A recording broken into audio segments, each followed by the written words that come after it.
Welcome everyone. We are going to start.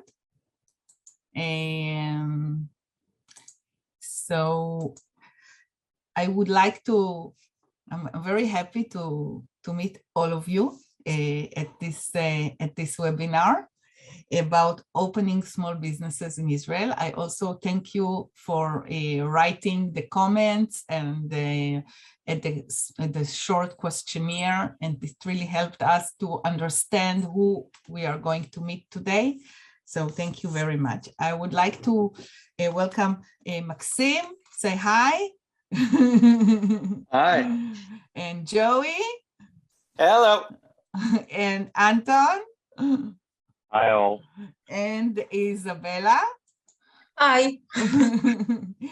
Who will be our lecturers today. Maxim, I already made you a co-host.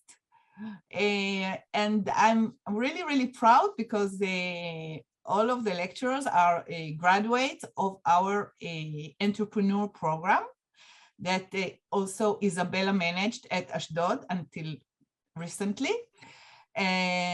So all of them have a lot of experience, and you actually have the possibility to benefit from that experience. So I don't want to take too much time because I know it's a very busy and rich program. So let's start. Maxim, you're the first. Okay, great. I think my story will be a little different from everyone because I'm an entrepreneur from with the startup. So my story will be more of how to create a startup rather than a small business, what to expect, what might be the obstacles. Okay, so before I start, I want to give some background to when I came to Israel, what was my experience before that. And I made an Aliyah around 3 years ago. I was a software developer back then. And upon making an Aliyah, I have found a job almost immediately, but I also had some idea in mind that I wanted to create a company out of it later. So right now, I created a company with this idea. I have found investments for a little less than $1 million. We have customers, so we're moving forward, and I'm working in this company, my company already for a whole year. So I consider it more or less successful at my stage because it can be better, it can be worse. And considering the fact that I barely can speak Hebrew, now I'm much better than I was when I just started the company. I think I have a lot to share. Okay, so if you are making an Aliyah, and you have some idea in mind, be ready that you will face a lot of resistance. And because it's a new country, any immigration will require you a lot of money. It will be a huge pressure. For me, it was a really good idea. Instead of starting a company immediately, right out of the bat, I found a job, and it was a good decision because I understood that my personal, I would say, mentality, because I came from Russia, differs very much from Israel mentality, and I needed some time to adjust. So I joined Gvahim,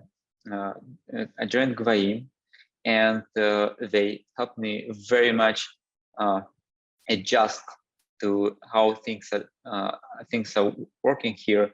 Made many introductions. Some of these introductions became very, I would say, critical, because I met my current investor, when I was working with the Gvahim program. It's called the Hive, if nothing has changed. Okay, so I believe the main couple of issues that I was facing, first of all, it's an insane amount of pressure. Because if you're creating a startup and you are looking for investments or you are looking for customers, And if when you approach an investor, he will probably say no. And if it happens like once or twice, you're lucky, but it will probably happen like 10 times, like tens of times. And some of these investors might not be very polite towards you. Some of them say, for example, like they say to me, like, please give up on that. You're going to fail. You're not the type of person that is ever going to succeed. And like, nothing personal here. However, I really doubt it was nothing personal. Yeah, but they say that. And it will take a lot of time. And for me, having some like a money pillow behind me, it's really saved my life back then, because I thought that I will find investment within, I don't know, half a year, but eventually it took me almost more than a year.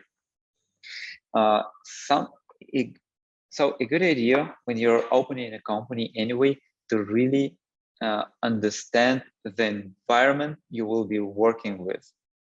If it's, I think it doesn't really differ from a technical startup or a small business. You need to understand what you will be working with, and if you have something that will bring your money, work, anything that will feed you during this time while you're accommodating, it will help you very much. And I think the other important factor is family. Immigrating alone without support will add an additional layer of challenge. Yeah, by the way, if you have any questions, please write them in the chat. I will try to address them as I go or after I finish. Yeah, so and I think to be honest, the failure to success rate is very high. So almost 99% you are going to fail. It may be your first project, maybe your second, even second, and your third. It's okay, because I see other people working on their startups. They had to close startups even after receiving like a seed round. They raised like $3 million, and eventually they had to close the company. It's fine. Like, it doesn't mean it's the end of the road, because some of them just feel broke down, like mentally, after failing in what they thought might be like the only chance for them. It's not the only chance. You need to understand that, and not to take a lot of things personally. Okay, so when you're creating a startup, first you need to find potential customers. This is like mandatory even before going to investors.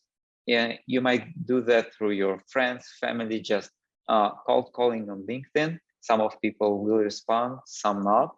It's also fine. And when you see that there is a demand, you might start approaching slowly investors. First, you just ask them to give a feedback, and it's very crucial to approach investors from like your common contact. So if someone can introduce you to an investor, it's always better, because it's like failure to succeed rate is like 10x. So it's like you have 10x better chances to succeed if you're introduced by someone. You can just go to LinkedIn, open one of their portfolio companies, and ask them to introduce. In my personal experience, every 5th company agrees to do that. And it helps a lot. This is how I found my first mentor, and we're still good friends. I see the question in the chat about getting a loan from the bank. If I understand it correctly, so it's when you should get a loan in the bank, or when you should get an investment. If this is the case, it's if you ask this question, it probably means that you shouldn't get a loan in the bank. You should get a loan in the bank only when you know for sure How are you going to use that? Because investments, if for example you get your pre-seed money and you fail, it's fine. Like everybody just go home, nothing bad happens. But not giving back money to a bank might bear some consequences. So if you're not sure, then no, it's not a good idea to take a loan from a bank. Okay, so getting back to the initial approach, it's get the idea, you validate it with your potential customers, you create a prototype. You do that while you still have a job. It will help you a lot because it will take you a lot of time. And once you receive a lot of positive feedback, and I believe you will adjust your idea like 5 times, 10 times, it's fine. Because my project, from what I have started with and what I'm working on right now, it's like 2 completely different things. Be ready for a lot of pressure. Like you need friends, and you need to be ready that if you're getting rejections, it's not because of you. It's because you just need more experience. It's because you need to understand your environment better, and it's fine. It's not because you're a bad person or you're incompetent. It will just come eventually with experience. Okay, so I have tried to cover like the basic journey of a person who wants to create a startup. And I know many of you want to create like a small business. It differs a little, but I believe it's a common ground for both of these. Okay, so if you have any questions, I will be happy to answer them. Please write them in the chat or say. Yeah, I think opening the initial stages, at least, opening a startup or a business, it's very similar because it's still a risky risky deed, and it also for a small business. So anyone interested in opening a small business, you could also write questions for Maxim. What's the difference? What's the difference for Israel between startup and small business? Sure. Okay, so I believe the definition of a startup, it's if you create a new approach, mainly to like a technological or software business. It's, for example, something that I'm doing. We're creating a platform that accelerates software development. On the other hand, if we're talking about a small business, it might be like a cafe, a restaurant, a pizzeria, maybe. It's something like it's a regular business without some critical technological invention, I would say. Yeah, so this is the difference. And why Israel called a startup nation, if you have an innovative idea, there is like the whole infrastructure is prepared for you to push this idea forward. Okay, I see there is a comment that finding a job can be as difficult as finding investors for a startup. Yeah, it really depends on your profession. So if you are a software developer, it will be like this. And if you don't have a profession back in your country, it will be even more challenging to find a job in Israel. Because when I had a girlfriend that I lived with when I just made an Aliyah, and she was a lawyer, and being a lawyer in the country of origin and immigrating is just basically starting from scratch. And for her, it was very, very difficult to find a job without a profession that qualifies in Israel. Okay, so there is another question. How do you know who to partner up with and who to hire to make your product on the initial stages? How do you know they're trustworthy? How do you really know? Okay, a great question. First of all, if you're already, there is a rule. Okay, so if you hire people, usually means that you already found your money and you know what you are doing.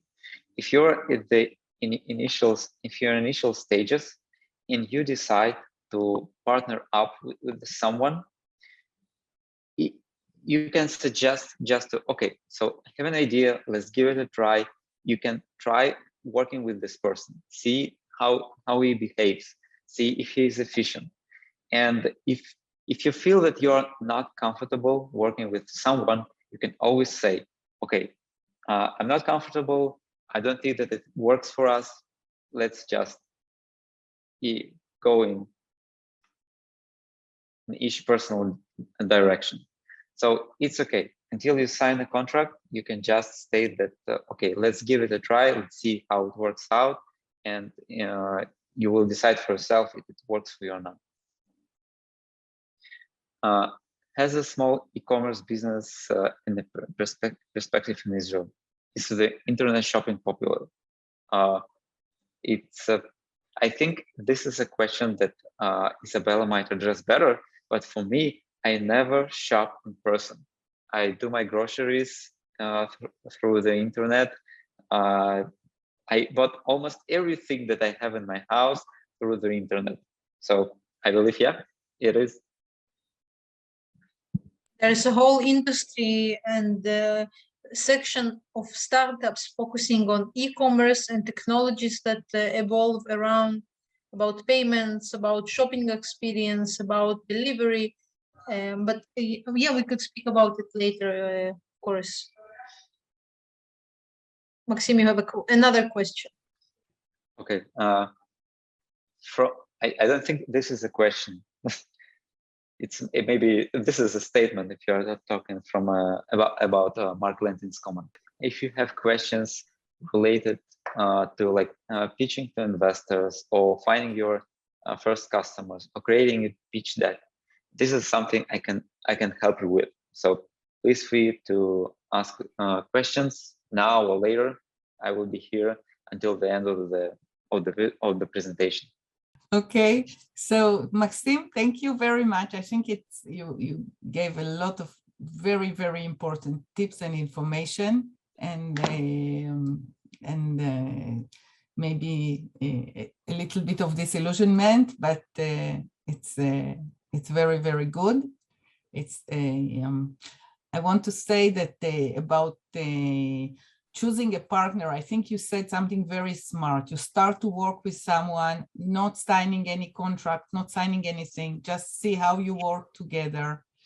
And then only when you are sure that you actually want to continue and to really, really work together with that person, then you sign something. I saw opposite cases in the past that I was accompanying some startups, and really can become nasty and not nice. I believe this is like in any relationships. Before marrying, exactly. stay a little bit.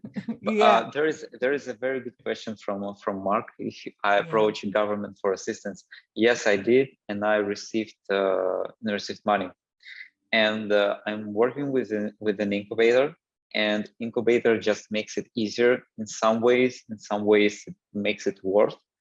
And so if, for example, you receive like, I don't know, $500,000 of private investments, you can come to the government and ask for the same amount from the government assistance. It's a complicated process. It takes a lot of time, and you need to know what you are doing, but this is possible. And the first company I worked in when I just made an Aliyah received government assistance. And some of my friends and colleagues that also create startups, they also received government assistance. So yeah, this is possible. And but before that, you need to receive some private investments. Yeah. Okay. We are going to discuss about legal stuff. I think Isabella will be the one who will talk about it. Okay. I just one last thing. Maxim did mention that he participated in our program, but he didn't mention that he was actually the winner of the Demo Day, which is a graduating event in our startup program, and he took the first place. Of course, he has all the potential to succeed, and he won a cash prize, and the score was given by professional VC representatives.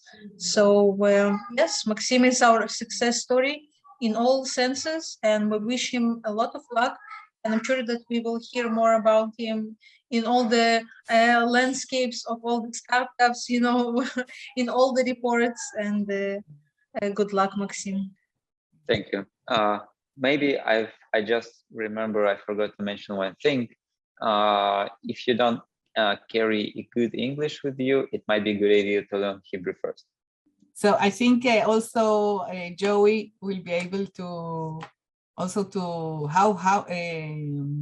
what the investor gets from investing in successful business. I already made you a co-host, and you are free to start your presentation. A little bit about me. I'm Joey Rubenstein. I'm the CEO of this company called Supplive. We're also a startup, a little bit less relevant, I understand, for the crowd here, but I think a lot of the things I'll say are applicable also to small businesses.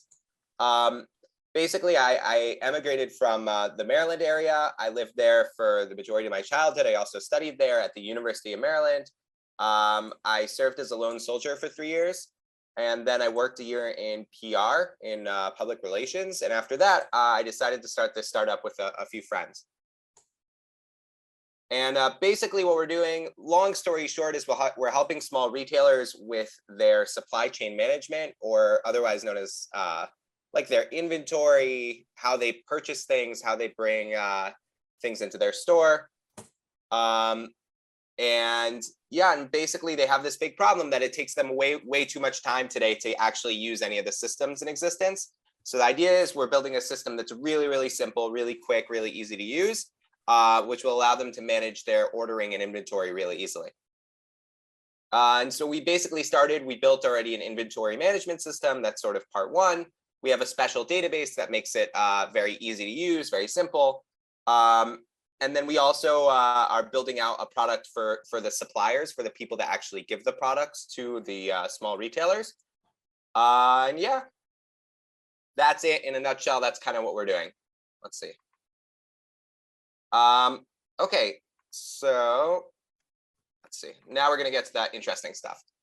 So all of you guys, that are coming to Israel, there are a bunch of cultural differences that you should be aware about. First of all, people are more honest, which in other words also means less polite. I think it is a double-edged sword. I think that there's both a good and bad part about that. Number two, everyone is a phone call away. So you really can get connections to pretty much anybody in Israel. The people that we've spoken to are like, I've spoken to like one of the leaders of Supersol, the grocery chain here. It's a very small country, and if you work at it, you can pretty much get into anywhere. That being said, connections are key. But what I mean by that is basically you don't know who knows who, so it's worthwhile trying to be friends with everybody, kind of. Also, I'm sure that that Maxim can also attest to this, but investors are very skeptical of things outside of their comfort zones. So if you're coming not from a background that's cyber, or if you're not coming from a specific army unit, which is called 8200 or 8200, so then it's a little bit more tough to get people's attention. Lastly, everything's a bit more informal. So people don't really dress in suits. People dress in maybe slacks and like button-down shirt. It's just sort of a different culture in that way. Everything's more relaxed. I think it's more like South America in that regard. Actually, it's very similar to South America from the observations that I've had. My wife's mom's from Argentina, and she gets along really well here. So why to open a startup? Yeah. Is there a question? Yes, someone's mic is on. No, it's okay. I can keep going. Okay, so why to open a startup? Well, I think that there's sort of two different kinds of reasons. One is what I would call me reasons, and then one is what I call for the reasons, which basically means for everybody else. So the me reasons, why would I do this for myself? Well, to own your own business, as in to work towards something that you own and towards something that's your own property that you feel like you really have some sort of stake in it. And also being your own boss is a really great advantage. I think that, the people that understand your needs the best are you, very simply. But I think that something that you'll notice that is not there is to make money, because I think when you're starting a business, it's a little bit dangerous to say that you're going to make money or going to not make money, even though that's the purpose of a business, because there's a lot of luck involved and there's a lot of all sorts of factors. So if you're going in just for the purpose of making money, well, there are other ways to make money that are a lot safer than that. I think that the reasons shouldn't be necessarily circling that, but everybody can make their own judgment. And in terms of for other people, why it's worthwhile to start a startup or to start a small business, I would say it's because you're building something impactful. You can help people with what you're doing, even if it's a bakery. Why not? You're making pastries that make people happy. Yeah, I mean, definitely, Maxim, I agree. It really depends on the business. I mean, there are certain businesses that are cash cows for sure, but I think that there's a lot of luck involved. So solving important problems, ultimately, I think that one thing about a startup that's really great is you can really change the world in an impactful way. So like with us, we decided that we wanted to be helping small retailers because first of all, they're an underserved market, so all the business pieces are in place, but also because at the end of the day, we can help people that really need help. Small retailers are really having a tough time of things. And the truth is, entrepreneurship is really just about solving problems in a way that people are willing to pay for. So you're really helping the world. And lastly, to be an engine of growth. So I was in this entrepreneurship program back in university, and the head of the program, one thing that he said that always stuck with me is when you're building a business, basically what you're doing is you're building a boat. You're building something that can lift other people up and that other people can kind of sail on, which I always thought was really beautiful and definitely was one of the more inspiring things and why I'm trying to continue down this path. Okay, so now I'm going to go through basically how we did things, how we started as a startup, how we attacked the situation, and then I'm going to go over what I think would be the right path. So first of all, me and one of my friends had this idea, whatever. We had this theory about how to save money in groceries. We found some developers because neither of us were developers. We found a CTO. Then we found one of my friends ended up being like, he was a developer, and then he was interested in being our CTO. We got a lawyer. We started interviewing stores. So we started doing the research only then. We found advisors. We got an accountant.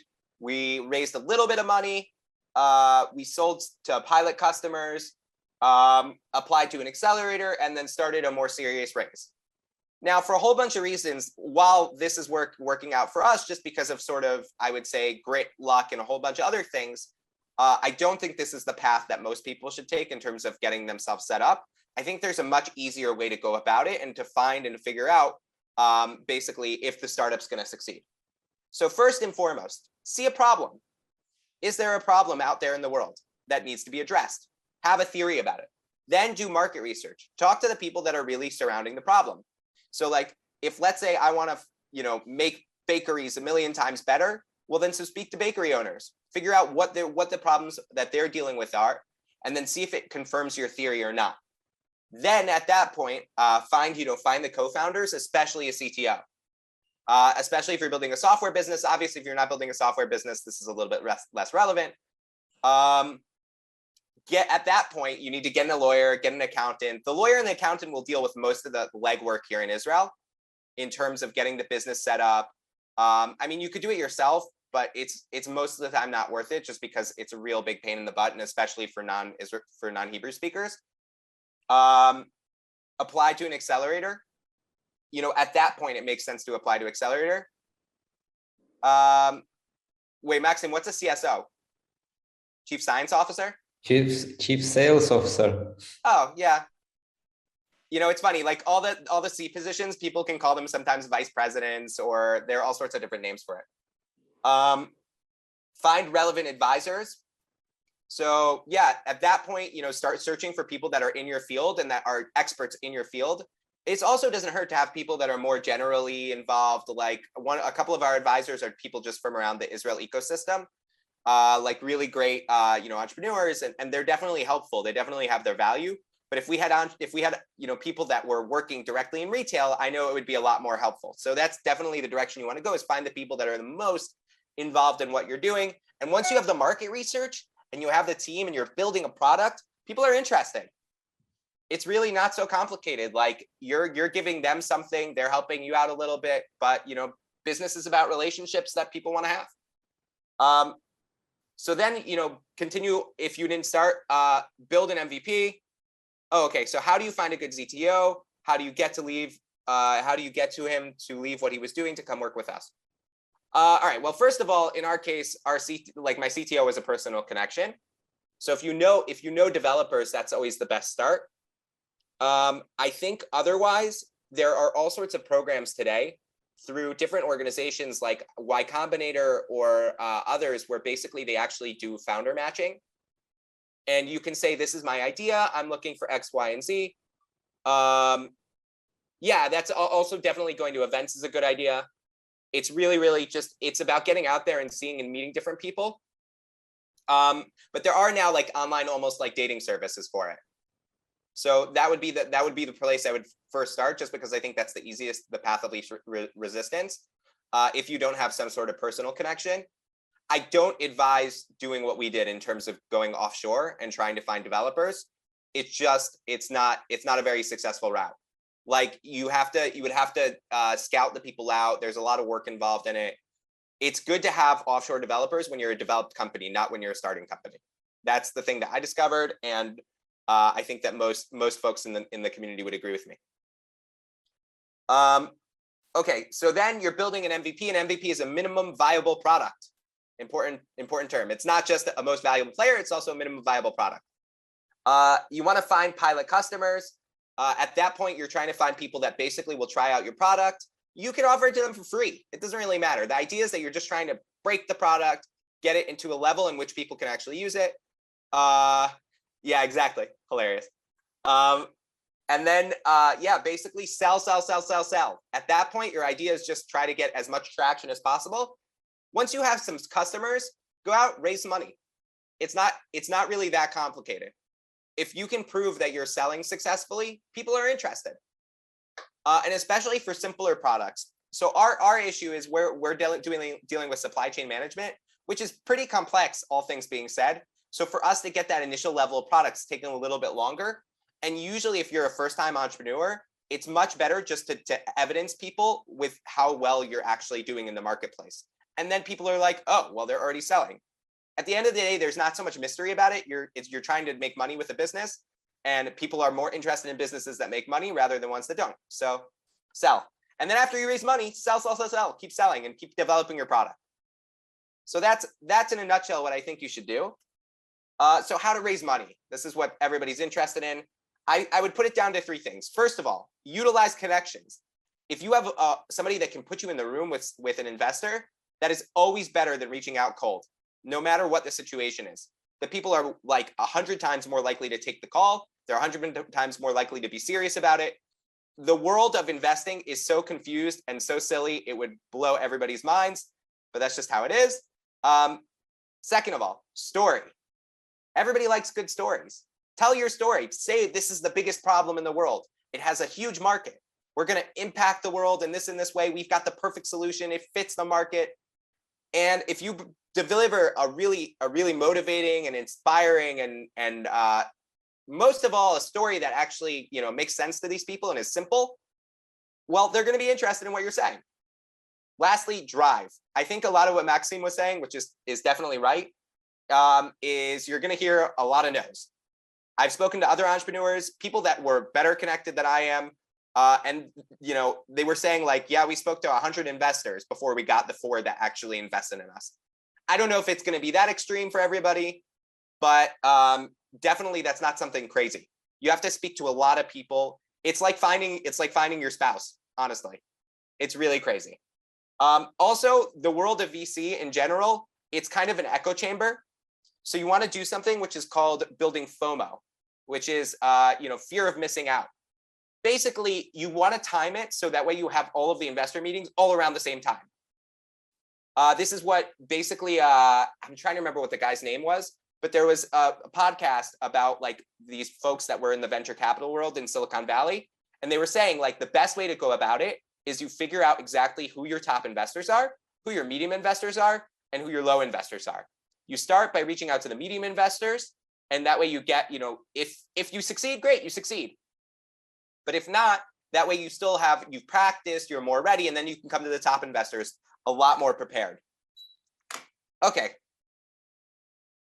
So most important lessons about entrepreneurship and business running, I think in general. First of all, always be learning, ABL. Well, I don't know if anybody gets the reference, whatever. All right, second of all, have an open mind. So you want to be really open to different opportunities.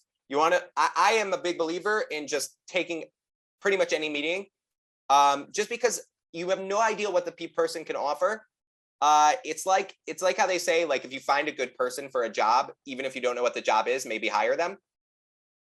And I think there's something really to that, because opportunities present themselves in very different ways, and it's all about utilizing the cards, that you have, and just being creative, I think. And lastly, never give up. Really, I think that, again, it goes back to drive, and it goes back to tenacity and grit, because you're going to get a lot of negativity, flying your way. I'm a big believer. Basically, there's this movie called Rudy, which is about this football player that, works really, really hard to get on this team.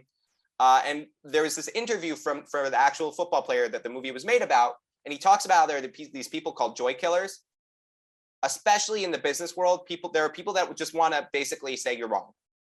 And they might be right, but they might be wrong.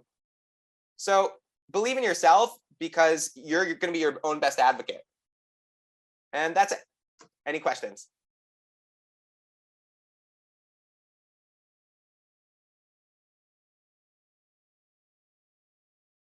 Is anybody saying anything? Questions in the chat. I see. Yeah. Yes, questions in the chat. It's just a compliment.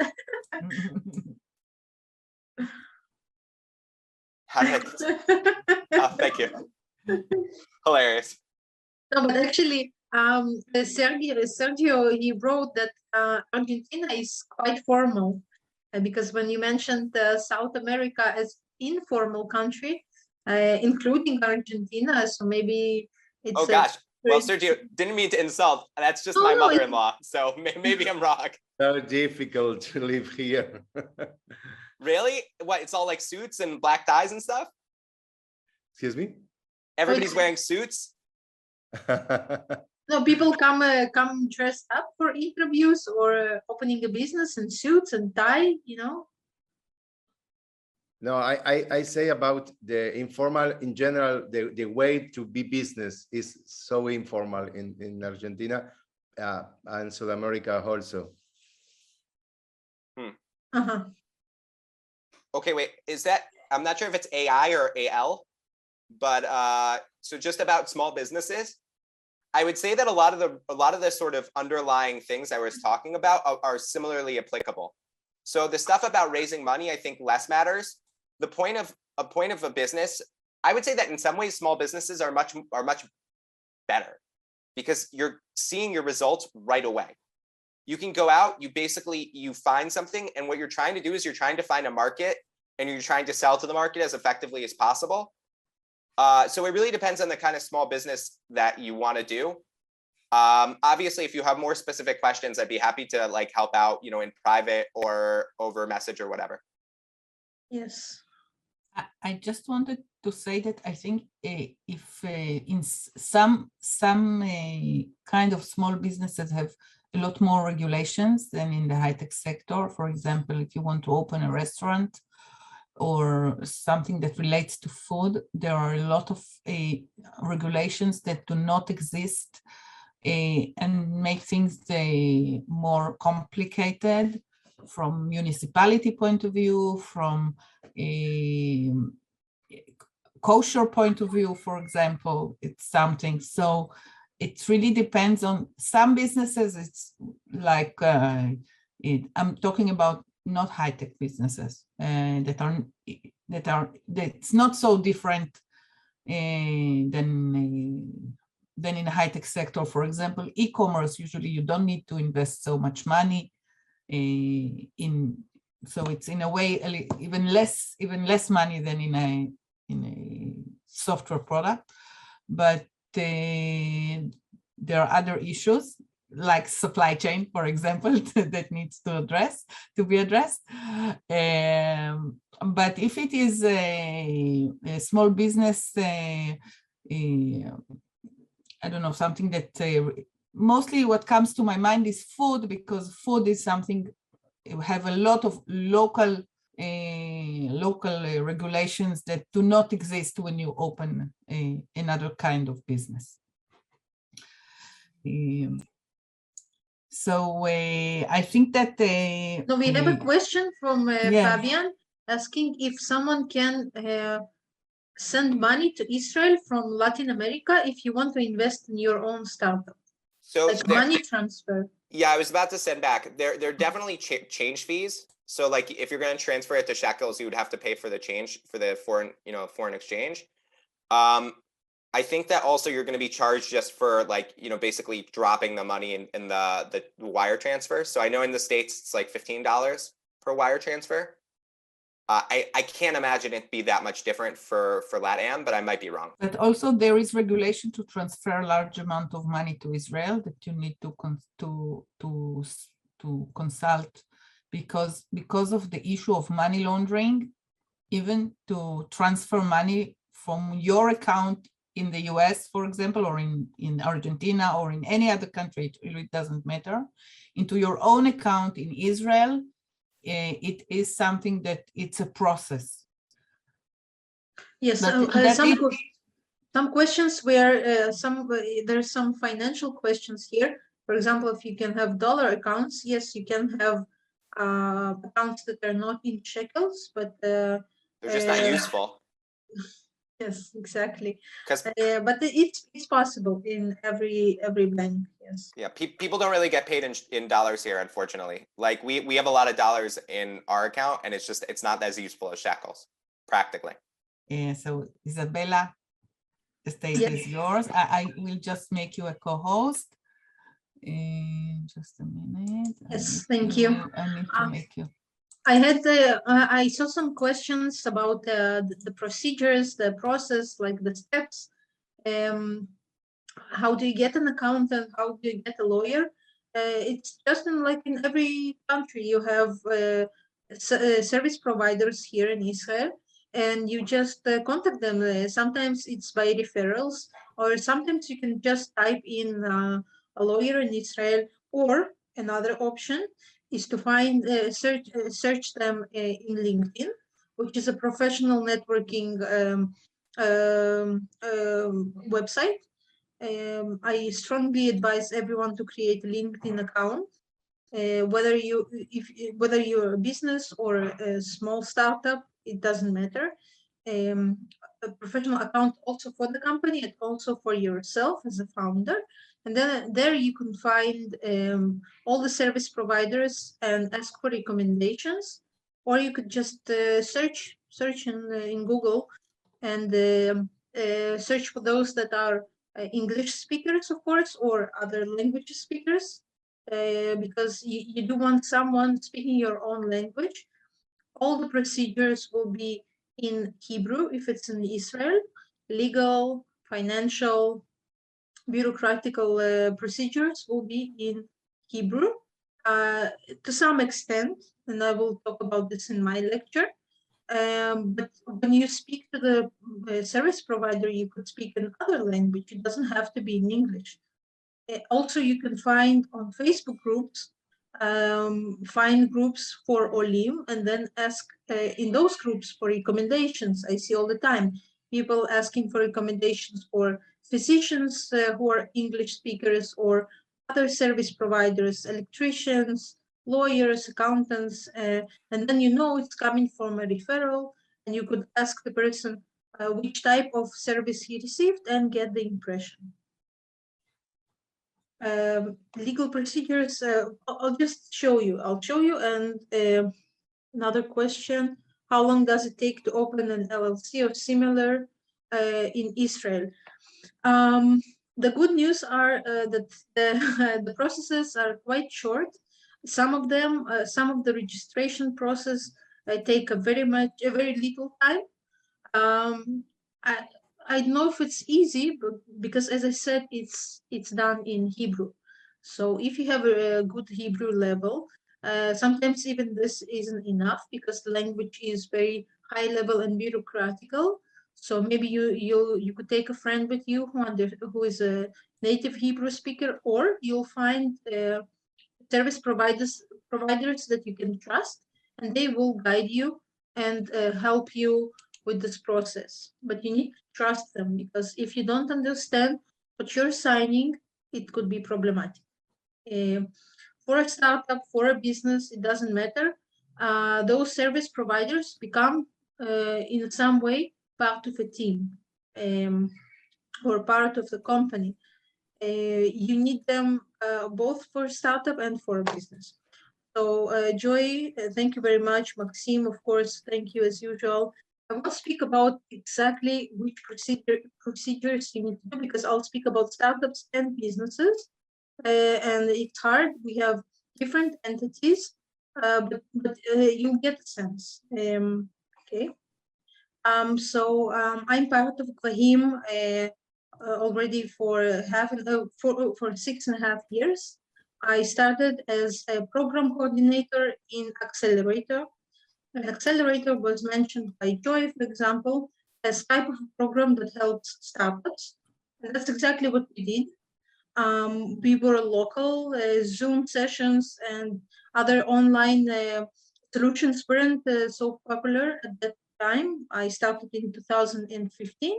So our program was local. You had to be in Israel to participate, but it was meant for Olim, and it took place in Ashdod, which is, and the program still exists. I'm just switched to another program at Gvahim, but all my experience is still here, and I still continue helping startups. People approach me.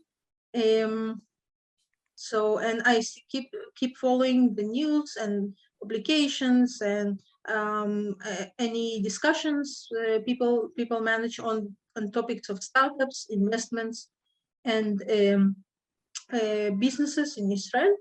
So in our program, we were helping startups from the very start. It's usually a team of 2 people coming to us with an idea, and we help them with all that is connected to business development. The startups needed to be technological, meaning they needed to have this technology and innovative technology as much as possible. But we helped with everything that was around. It's a long program for 6 months. It's still running, but it's located in Ashdod. So if people are not in Israel, they cannot participate. But we do have another program. It's like in Gvahim, we have 2 departments. One that is dealing with employment, and the other that is dealing with entrepreneurship. So we have 2 programs. Maxime participated in a program in Ashdod, which is a long program. It requires physical presence, but we have also an online program for tech startups. So people who want to open it could also suit businesses, as long as they have at least some technology. They're having a website or an application or hardware, just something technological, and it's happening online. You could be outside of Israel. The participation fee is subsidized, of course, and it's very intense. Joy, for example, graduated this program, but you get a lot. It's 5 weeks, but you get a lot. So if anyone is interested, on Gvahim website, you could find all the information. At the end, you'll see my contacts, you also can write me and I can send you all the links, but it's out there, it's on the internet. And the online program called Gvahim Entrepreneurship Center, or GEC in short. We also have a Facebook page. And by the way, the application is ongoing. They have at least 4 programs per year. So if not for the next program, you can join for a program in a few months. So feel free to check this. They also focus on business development and a lot of mentorship that is done by mentors, also in Ashdod and also in the online program. We don't have all the answers. Even today, I won't have all the answers because I cannot be all. I cannot be a lawyer, accountant, marketing professional, sales professional, business development professional, but we can connect you to the right people. And you were asking, how do you find those lawyers and service providers? So many of the participants just contacted the professionals they saw during the program, because we don't invite just anyone. We invite people that we first had discussion with them. Many of them are coming for many years and they're friends of the program already. So we feel comfortable and we trust them, so we can refer people to those professionals. That's because we are personally in contact with them. So that's why we do through these programs, but we also want to help people who are outside of programs by creating webinars like this. Because when you come to a new country, come or planning on coming, it's hard to start a business, because even the Israeli born are struggling with opening new businesses. It's not an easy time to open a business or a startup. We still see huge investments in companies, and you hear about this investment and this, but I want to reflect the true picture. A lot of businesses are closing, a lot of startups are closing, because investors, they sometimes prefer more mature and more successful companies because they shown success and they proven success. So if they'll invest, probably the company won't fail. So they just keep on investing more and more rounds in successful companies, or the banks keep on giving loans to successful businesses. And if you're a new venture trying to prove yourself out in the market, it's not easy. It's not easy. But if you have an innovative idea or a suggestion to the public, if you truly believe that your idea will succeed, and you take some steps, it is possible to succeed. It is possible because there's still funds ready to be invested. And if the business is good, let's say it like this, if the business or startup is good, it will succeed no matter what. There's still a chance that it won't succeed because the founders might quit just a minute before they become huge and successful. But people recognize the value. If they recognize the value, they will use the services, use the products, and you'll see that you're progressing and expanding. So that was a long intro, but I want to reflect the real situation that is here in Israel, and I think all over the world. Maybe in other countries it's a bit different, but in all countries, small businesses and startups that is just opening are struggling. And we also have reports to support that. I'm not just inventing this. Here in Israel, a lot of information is very clear, and also a lot of information is in English, especially in the high-tech sector. In businesses and small businesses sectors, much more information is in Hebrew. You need to consider this. Less service providers who are English speakers. The governmental institutes are not so Olim friendly. Not always the secretary would speak English or other country or other language. So you need to be ready for this. But a lot of information is also in English for the startups, and it includes reports and not just the dry facts, but also conclusions and also recommendations and also prognosis, so you could find those reports about Startup Nation. If you type Startup Nations, it will come up. It's free and it's accessible to the public. I make sure to download it from time to time, especially at the end of the year. The year just concluded, and in startup world, we can make those reports quicker, so you could find this information about the last year.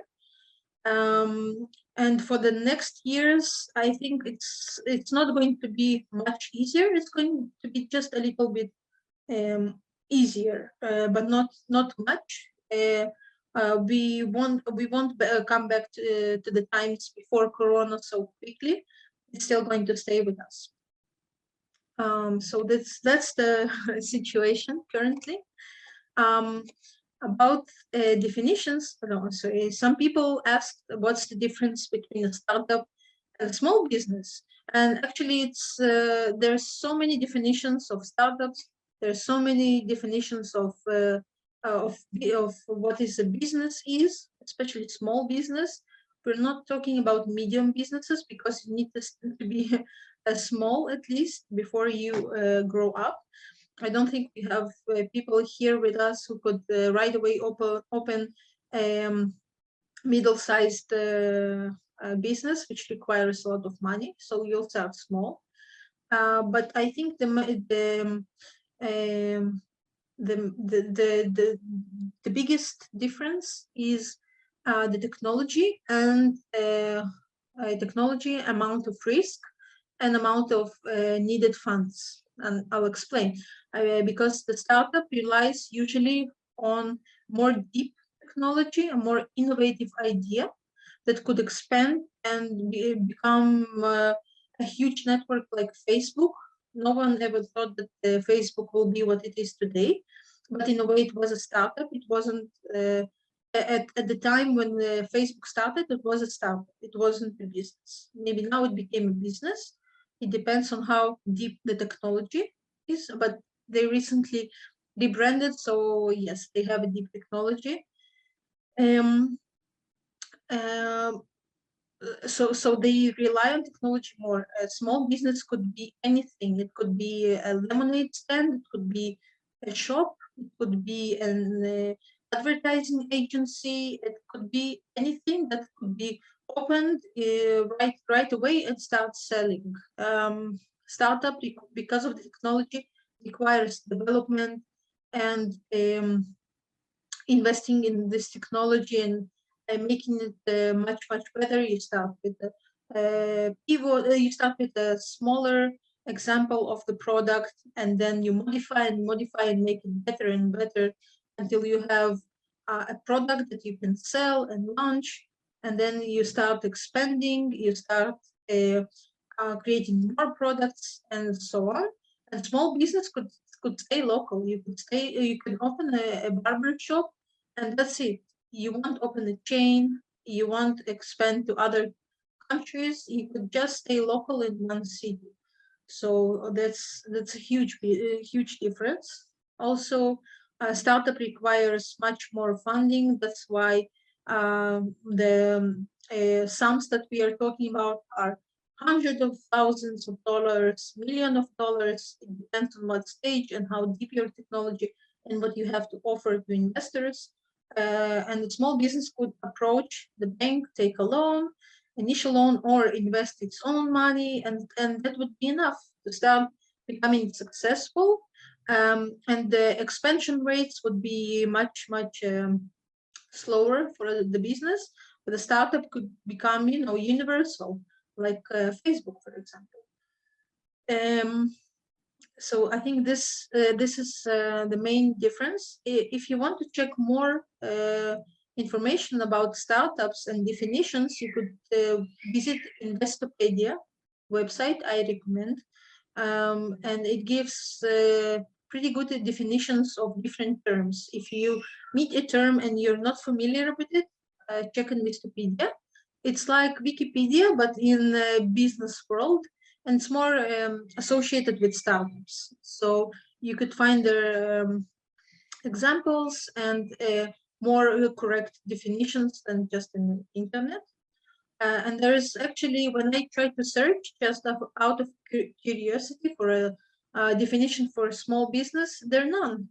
Each country defines the small business by the number of employees in this business, and there's steps, and by the yearly revenue of the firm. So if you have under specific amount of, let's say, for example, for each country it's different.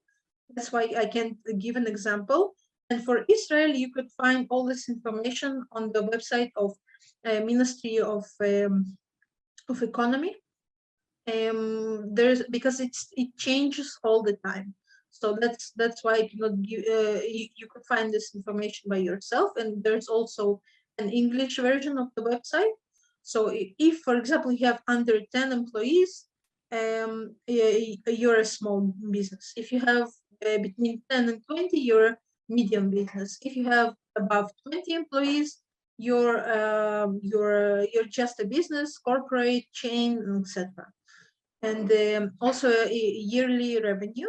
If you earn under a specific amount, I think for Israel to be considered a small business, you need to, your yearly revenue needs to be below $100,000 shekels, 100,000 shekels. Above, there's you pay more tax, and you're under more regulation and more reports, yearly reports, quarterly, and etc. So because this information is accessible, I just advise you to visit the Ministry of Economy, and there is a specific entity dealing with small and medium businesses. And almost in every city, you have a representation of this organization under different names. Sometimes it's called Ma'of, sometimes it's called Ma'alot, sometimes it's called Mati, and there are mentors and there are people trained to help you with the business. I say with the business. They say that they help startups, but from my experience, they're not so trained helping startups actually. But for businesses, they have all the needed information, but not all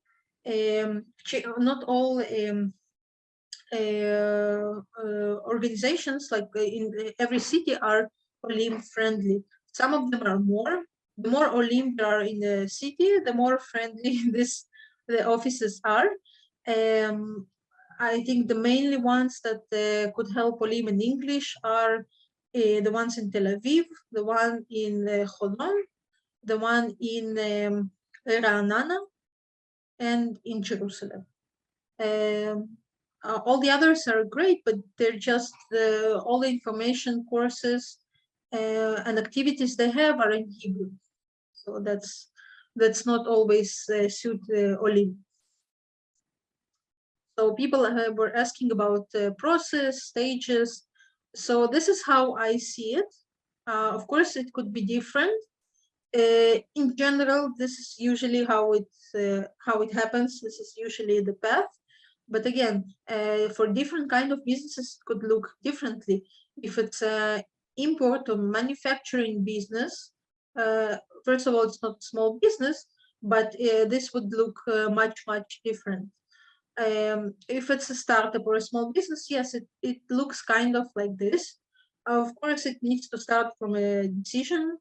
Someone needs to decide that this is the idea, or that they're going to promote, and that's it. You need to be decisive. You need to be dedicated, because if you don't believe in your product and you're just doing it on the side and you're not serious about it, no one is going to take you serious and pay for your product. You want people to put their money for a product or a service that you're providing.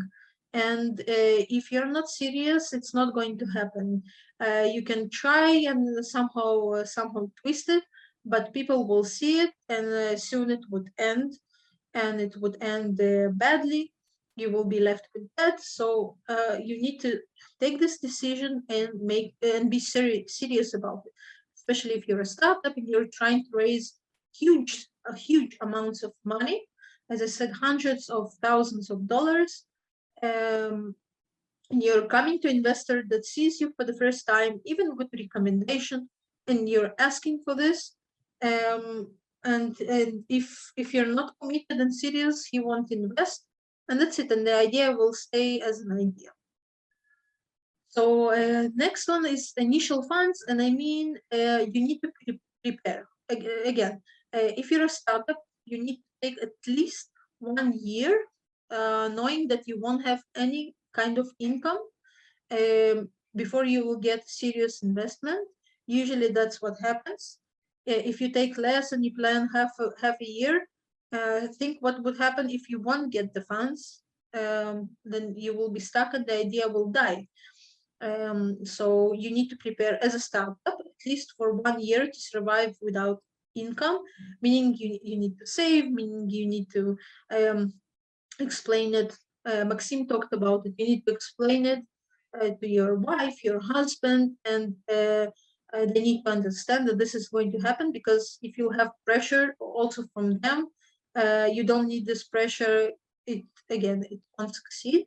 And also as a business, you also need to think about what would happen if you won't get a loan from a bank. Can you sustain yourself? Can you fund yourself? Can you ask for money from friends? And the consequences of this, especially if it's a software business. For example, if you provide services as a designer or as some kind of agency, and you don't need a lot of equipment and the office, you just need a computer, your knowledge, your skills, and Wi-Fi. So it is possible to fund yourself at the beginning. So you prepared, you know what's going to happen, and you start implementing your idea. You start promoting it, you start shaping it, you start building a business plan. It's true for a startup, and it's true for a business as well, because based on the business plan, you will try. It's the basis of all. You will try to reach customers. You will try to get funds. You will try to think about the next direction. You will try to think about hiring employees. So the business plan is essential also for business and also for a startup. I'll stop for a second because I see questions in the chat. So maybe I'll just stop for a second. I haven't finished, and check if I'm missing something.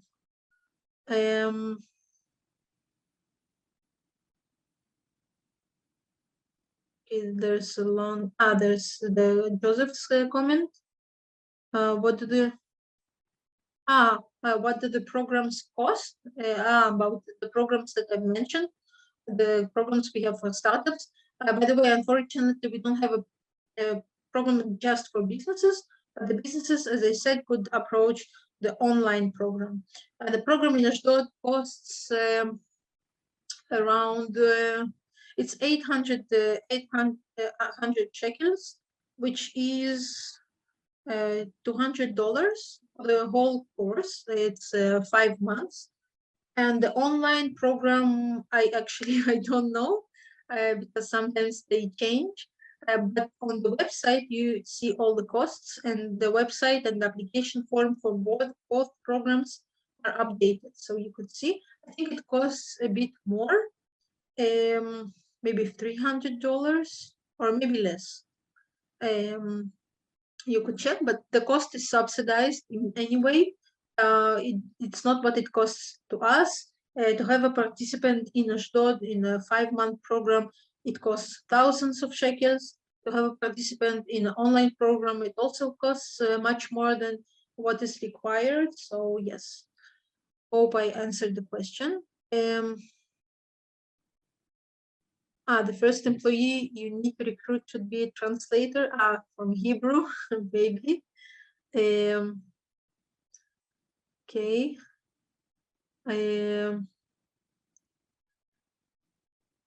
Okay, yes. What was the question about Haifa? If we have something in Haifa? We have something in Haifa, but it's not for startups or businesses. You just mentioned that there are some, I mean, the locations, the Olim friendly. That's why I yes. asked, how about the Haifa? I think they're trying, but I actually, I don't know. So I prefer not to say. There's a very, very vibrant ecosystem of startups, businesses, and enterprises in Haifa. Haifa is one of the biggest cities in Israel.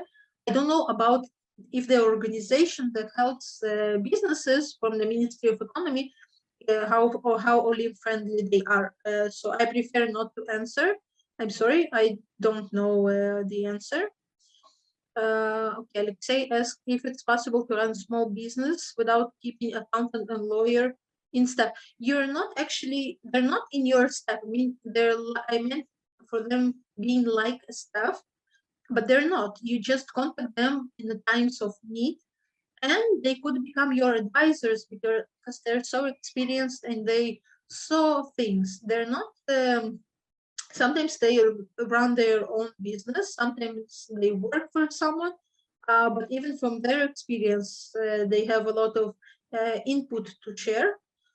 So they could also advise you, but sometimes you need to take a decision and you need to take it together with the accountant. He could present you with different options or a lawyer, and then you need to think together what is the best for your business. So if they're not in your staff, you just contact them when needed along the way. Is there online accounting services? I believe there are, maybe even startups that try to do so. But not something that I can recommend personally. Personally, you could check. You could check. Could I get a lawyer services only when I need it? Yes, you can. Yes, but again, it's not just one-time consultation. And if it's for a business, you need the lawyers, and you need the lawyers less. Maybe the accountants more. If it's a startup, you need both of them quite frequently. Yes, especially the lawyer for every deal, major deal or a major change in a startup, you need the lawyer. What do you need the lawyer for? Haifa is good if you're Chinese. I don't know. What do you need a lawyer for? I don't know if you meant a business or a startup, but as I said, for the business, you need legal services to understand the legal requirements. You need a lawyer less, actually. But if you're a startup, the lawyer will be present in every signing of any document. If it's an investment, if it's a major sale, if it's a merge and acquisition deal, if it's opening a new office outside of Israel, yes, you need the lawyer for. And the process is very long. That's why the interactions, at some point, the interaction will be, if it's an investment, the interaction will be between your lawyer and the lawyer of the investment company, and they will just exchange documents. And only at the final stages, you will get the contracts on which both sides agree, and you could get the money, but again, not at once, in portions. It will be in portions. Okay, I don't see new questions, so I could go back to my presentation. Okay, so as I said, we start with decision, initial funds, just to sustain yourself in the first time. You start actually implementing the idea. Idea of implementations, well, it's actually the essence of the startup or a business. I just mentioned it here as one point, but actually this is running a business, running a startup. It starts just in one day. You get up and you decide, and that's it. It's happening. There's no like an official start point of start. Then, of course, it's true for a business. You need to decide which type of business you are. There are no types of startups. Startups just grow until they become unicorns, and unicorn is a startup whose evaluation is more than $1 billion. And we have a lot of unicorns in Israel, and we keep on adding new ones. And it's a unicorn because it's used to be unique, but now a lot of companies are becoming unicorns and people creating new definitions, but that's how it's called. It's not an official term, but it is. You can see it in articles and even on the websites of the companies themselves. But for the business, you don't need to decide, because again, sometimes the decision is made for you. For example, if you had a very successful year and your revenue was very high, above the 100,000 shekels that I mentioned,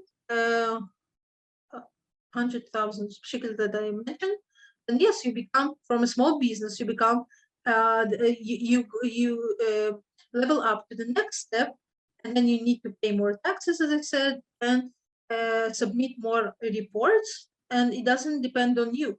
You can keep on saying that you're a small business, but your reports and the revenue show different. So yes, you level up. But if you keep under this threshold, then yes, you're considered a small business. They used to have more definitions, but they merged some of them to avoid misunderstandings.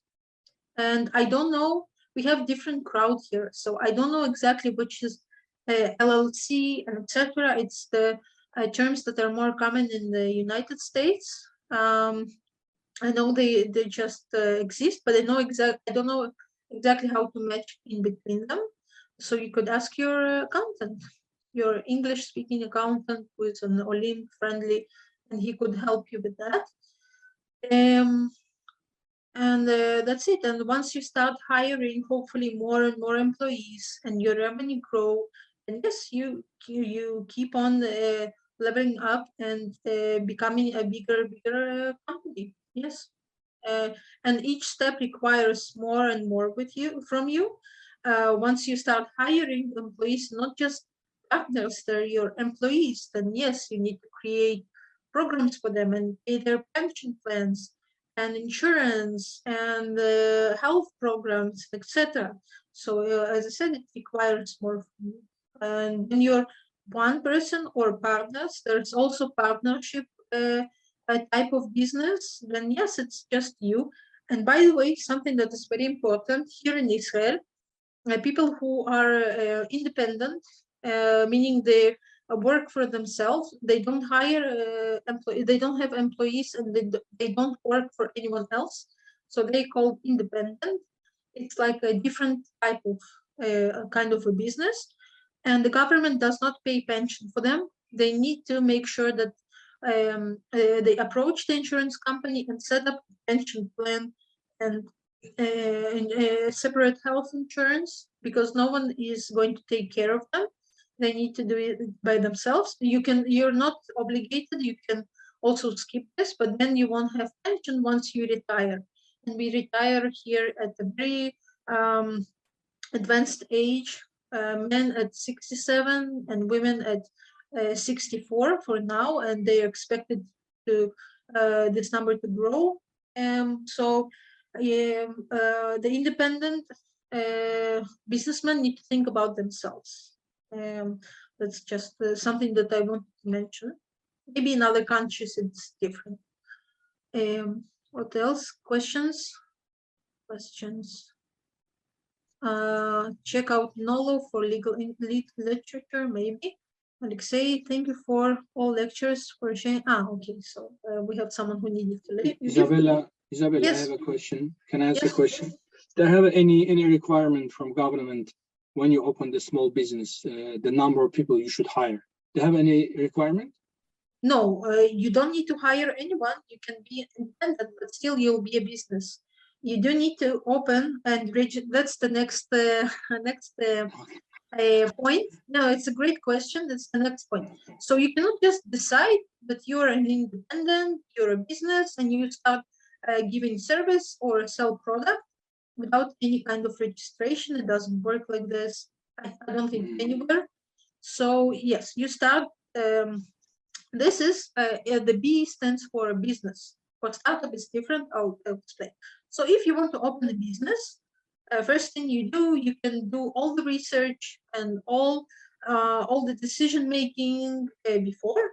But once you want to sell something or you want to pay someone and for them to give you an income on the name of your business, you need to first approach the Ministry of Economy or specific departments and register your business. You need to create a unique name that is not existing. There's have a special book with all the names. So your name needs to be different, and sometimes they have the name and just add numbers, digits, and that creates a different name. But it needs to be registered under a name. You will get the receipt book. You will be registered in all other departments involving all the other tax departments, because you will start paying taxes. There's an initial payment that you need to pay once you register, and an yearly payment that no matter if you give service, if you sell or not, you need to pay it just to sustain the business active and working. It's a yearly payment. It's not that high and it's not that difficult. Someone asked how much time does it take? It doesn't take much time. Register a company, a few weeks. If they're working as usual, if it's not holiday season, if it's holiday season, then everything is closed and no one is taking care of any business, so it would take more time. And then once you get an approval, that's it. You're a business. You can sell. And when you register, you choose the type of the business. You declare which type of business are you planning on being. If you know that you're going to sell in hundreds of thousands of dollars, so okay, you'll open more advanced type of business. But if you know that you're just starting, just open the lowest type of business, and that's it, and just start. And if at the end of the year you'll see that you were successful, then yes, you'll have to pay more taxes and change the status of the business. So it's about the registration, and you don't need to hire anyone. You could be just yourself, and in the process decide that you want to hire at any point that you need to hire someone, and then you'll have specific procedures on hiring the person, interviewing, finding the right employee, and then registering him under your company, the pension, the health plans, and etc. And taxes. You pay taxes on the employee as well. For business, for startups, it's different. You can operate for a long time without registering, but once you start dealing with money, you need to register. You cannot accept, sell, or receive money without being registered, because you need to create an entity. Otherwise, it's just group of people transferring money, and it's illegal, money laundering, and etc. So you could open a Facebook page, you can open a LinkedIn page, you can start market your product, etc. Without even registering the company in any place, not in Israel, not in any other world, if you're a startup, I mean. But once it's getting to legal or financial activity, you need to register. So to avoid expenses, people register the startup once they understand that in a few weeks they will get money, or they will need to pay money and put it on the account of the company. So yes, and registering a startup, it's just like registering a business in Israel, at least. Also, you can register your startup abroad. Usually Israeli startups, because they focus on the American market, they open and register the company in US for the first time without even registering in Israel.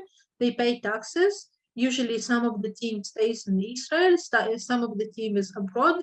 And once they start expanding, they having more and more team in different locations. And but they don't need to register here in Israel. Then the external funding, at some point, also a startup and also a business will need more funds. Your own funds won't be enough. You need to buy, if you're a business, you need to buy and manufacture or prod or sell or open an office or a shop, and then you go to the bank and get a loan. This is what usually the businesses do. You provide, of course, guarantees. They don't just give you money, but if you contact the departments that deal with small and medium businesses in the Ministry of Economy, then they have special loans without interest, and it's much preferable than a bank loan because you don't pay interest. But if you're a startup, you need much more. So a bank loan isn't enough, and you will contact investors like Maxime and Joy said, and then it's different. By the way, if you take a loan, you need to return it with interest. If you get an investment and in somehow the business fails, you don't need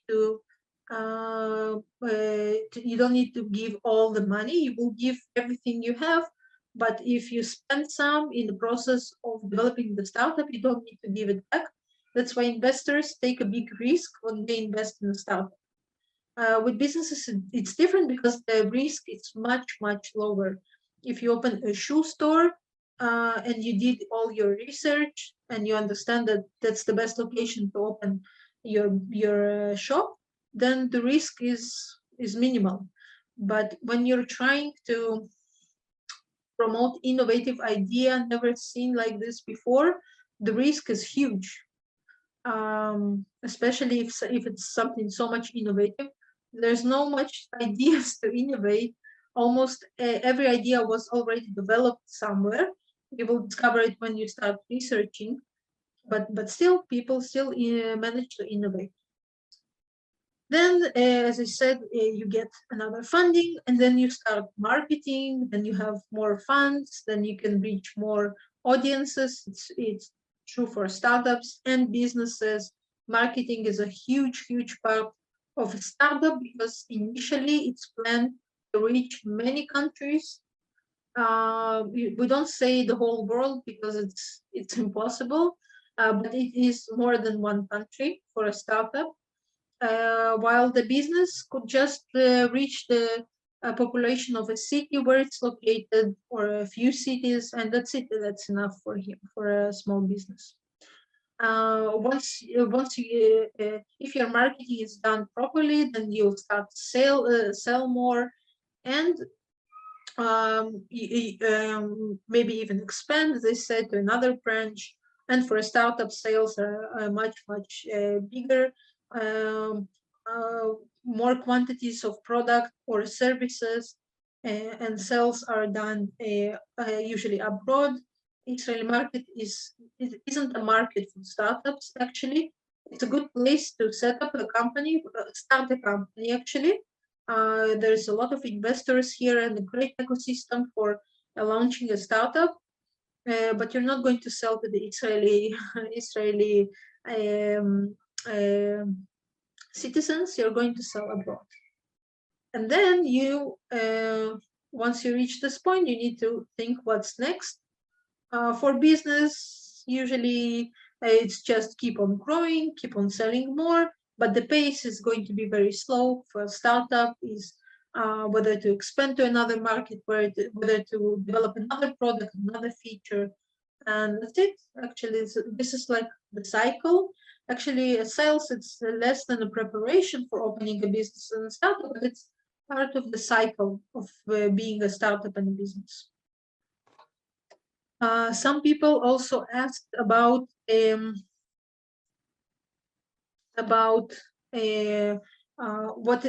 how the registration process looks. So for a startup, if you choose to register, you could choose Israel or register the startup abroad, and you just register the name and the entity. You pay taxes, of course, and that's it. And you operate. For business, there are three departments that you need to visit, and it's called, and they called by the names of the taxes that you pay as a business. First is VAT, which is a tax that we pay on every service and product being sold. It's 18% now in Israel. So if you sell for 100 shekels without VAT, then the customer is going to pay 118 shekels, and you will have to give those 18 shekels to the government. It collects the VAT, and you can also, if you paid VAT as a business when purchasing equipment or something, the government returns you the VAT at the end of the year. That's why you need the accountant. You collect all the invoices, all the documents, all the receipts, and you submit it by the end of the year to return VAT and to collect VAT from the government. Then another one is mas. I couldn't translate it. This is another type of tax that you pay as a business, and you need to pay it. Also done by the end of the year. There you need to visit and register the startup, the business. All the forms are in Hebrew, so that's why I say you need someone with you if you don't know any Hebrew, and no one is going to translate you there, and it's important. And the last entity that you need to visit to register the business is Israeli National Institute of National Security. There's something similar in US with social numbers and social. I forgot how it's called. But this entity is taking care of all citizens of Israel, of the welfare and payments that you receive in case of injury or in case of disability, God forbid, and you also need to pay them. They also collect taxes from businesses. So if you hire someone, then you also need to visit there again to register this person as an employee. Okay. And the startup does not need to do this because it's a different entity.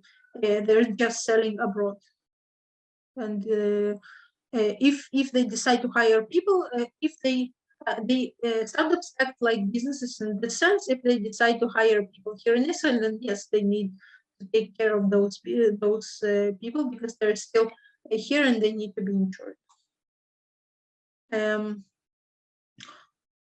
Sources of funding, also a question that was asked for startups. It's I couldn't fit them all because there's so much investment funds. You could search and find the right investment fund for your startup, for the type of startup and the stage of the startup. But another entity that is very important also for businesses, they're becoming much more active, is the Israeli Innovation Authority. They're promoting innovation here in Israel, also for small businesses, but less because they're more focused on startups. And there are also grants and opportunities that are international. The major one is Horizon 2020 that changed the name, and I just can't find the new name because the 2020 have passed. They're focusing on the next 10 years, but they have grants, and you can apply and try to receive it based on the innovation of your startup. And for businesses, also it's important for you to know that Ministry of Aliyah and Integration, they have support programs that are Olim friendly, and they have mentors and they have programs that could help you opening a startup their own, not related to Ministry of Economy. And also one organization that I don't think anyone would know about if you won't hear about it. So now you're hearing about it. It's Ogen, and the previous name was IFLA. IFLA, it's abbreviation. It was Israeli Financial I think, entity or something, but they are all friendly, and they give interest-free loans for individuals and people wanting to open business. You could find information if you'll start visiting like all the offices of organizations that help businesses and the Ministry of Economy, but you might also not hear about it. They're just not promoting it too much, but if you approach them, then yes, they will help you, and they will try to find the best solution for you and the best plan for returning this loan. And they're very, very flexible. So it's a great opportunity. And they're not a bank, they're a social organization and NGO, and they could give this money even for startups also, because in this sense, a startup is acting as a business if they approach them. I see some questions in the chat. Thank you. Just uploaded the links. Oh, thank you, Rachel. Yes, this is the links. They changed the name, so it was IFLA, and then Ogen was a different organization, and then they just joined forces. And it's a great opportunity. They used to come to our programs and speak to startups about their plans. And how could you promote your venture? I don't know if this person is here, but someone here has an advertising agency, so this is less relevant for you, but for all the others, if you, for example, if you want to promote your product here in Israel, for other countries it's different, but I'm speaking about Israel. I know Israel is not the target market for a startup, but it could be a good point to start.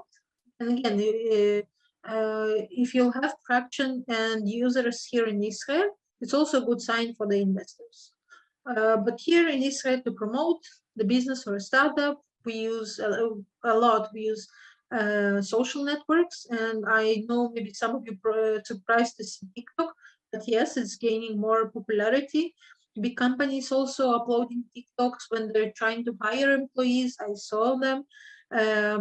If you have interesting product, you could also use it to promote it. If you have more fashion or product for young audiences, then yes, TikTok is definitely for you. Young people are not on Facebook and definitely not on LinkedIn, but maybe they're not your target audience because eventually their parents are going to pay. But also LinkedIn is good for connections, of course, professional connections, groups, following relevant people, contacting venture capitalists. Facebook is for promoting, Facebook is for the masses. Everyone uses Facebook. It's not as formal as LinkedIn, of course, so you could feel more free to promote your product or service or a startup. And Instagram is also an option because a lot of Israelis use Instagram, especially if you're an independent business owner, then yes, definitely Instagram is the best for you, best solution for you. We just need to create content, and even a lawyer can promote himself on Instagram if he has the right visual content. So think creatively, but this is the main social networks that we use here. And of course, Google, which is paid ads that your service or company or startup would feature on different sites. There are ways to do it, but it's too long to explain. But yes, it's an effective way here in Israel if you know how to target the right audience. If you don't know, then maybe you could consult, or maybe you could just not use this way. Because if done incorrectly, you will just waste your money. Also, for startups, you could feature on databases that collect information about startups in Israel. And even if you won't do it, they will find a way to contact you by themselves, because they're very active and they're very thorough and they're very effective and they're very I don't know how they get this information, but they're very, very accurate. And you can find information about competitors, for example. We haven't talked about this, but as part of the research, you need to search information about competitors, and it's true for startups. Or if you have a business with some kind of technology, it's also good to check what others are doing that might be similar. You can still do it, but you just need to know that there's a competition. For each idea, startup, business that you're trying to promote, there's competition, definitely, here in Israel and all around the world. Unless it's very something unique, still you might have something similar, but not as much common. But if it's an e-commerce website, there's a lot. And all of it you can find. Startup Nation Central Finder is free, and IVC is a paid service, but you can get a trial period and use it as much as possible to do the research. Also find investors. They have like sections there. And if you're a business, I could also recommend you to become more visible. And Israelis, for navigation, they use mainly, of course, they use Google Maps, Waze, and Move It apps. And also it's good for you to know them once you arrive as users. What this services do, they also map the surrounding. Like Google Maps, it's, you all know this, but you need to register the business and make sure that it shows the correct address. Sometimes it could be confusing, and you could see in one city you could have both. You could have two streets with the same name. Sometimes it creates misunderstanding. So once you register there, you need to make sure that it features correctly as well on Google Maps. Waze is a navigation. It started as an Israeli startup, and now it's a huge company acquired by Google. And Waze, they also map the not only the roads but also the all the streets around. So you want to make sure that people know how to get to your office. So Waze is for cars, and Move It is for public transportation. And also it includes addresses, but sometimes you can also search by the name of the business, and also it starts to show more and more maps and the surroundings. So you also want to make sure that you're featured there. So if someone trying to find a way to get to you in public transportation, they could do it. So this is my advice on being visible. And you could also check the surrounding. Like you could check Google Maps and see if you're looking for a location for a business. You could see what other businesses are around. You could do it by foot, but you could also use Google Maps and see if you're opening a shoe store. You don't want to open one next to another shoe store. So you want to see how much competition you have around. So you could also use these services.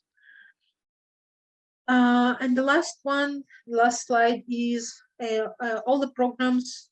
I think also Joy mentioned this, programs and service providers that you'll need.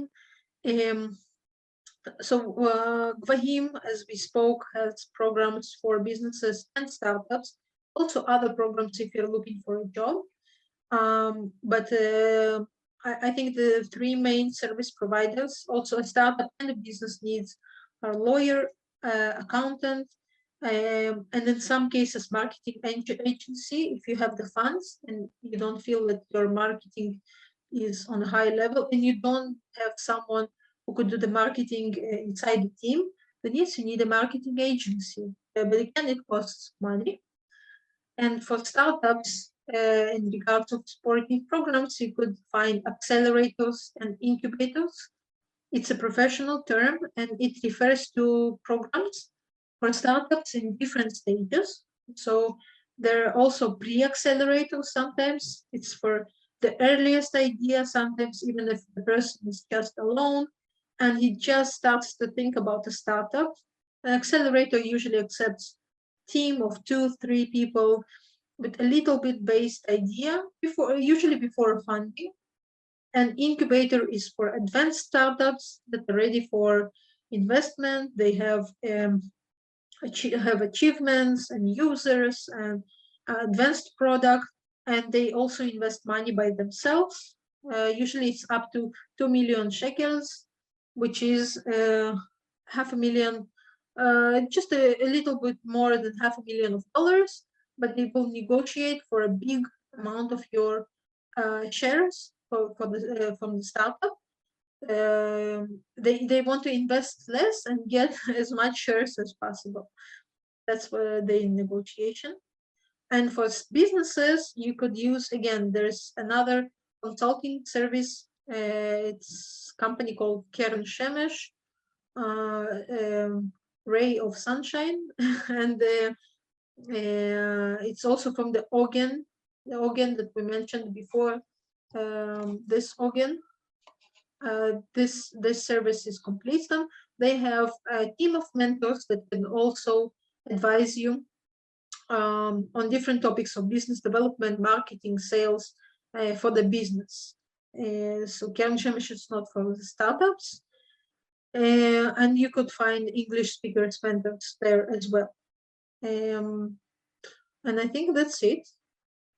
Just like all previous speakers, I'm sharing my contacts. If you have questions, feel free to send me an email, send me a WhatsApp, give me a call. Question. I'm leaving the slide. Okay, just okay. Isabella, thank you very, very much. I uploaded Keren Shemesh also. Thank you so much. Yes. I really, really thank you for everything. This will be available for everyone here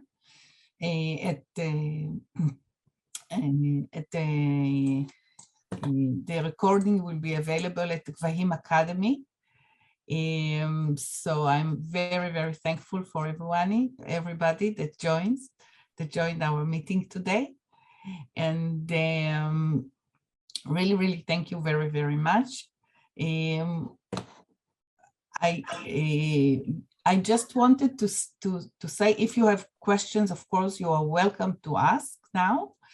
And I just wanted to say that next week, we are going to have a totally different topic in Russian about the Aliyah of children and adolescents.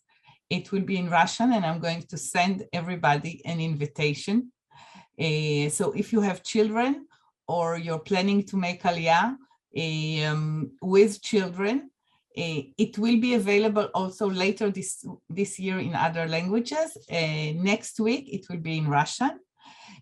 So you will receive invitation, and you are welcome also to forward it to other people. And there will be more and more meetings during the week, during the year, different webinars that we will contact you. And thank you for joining us today.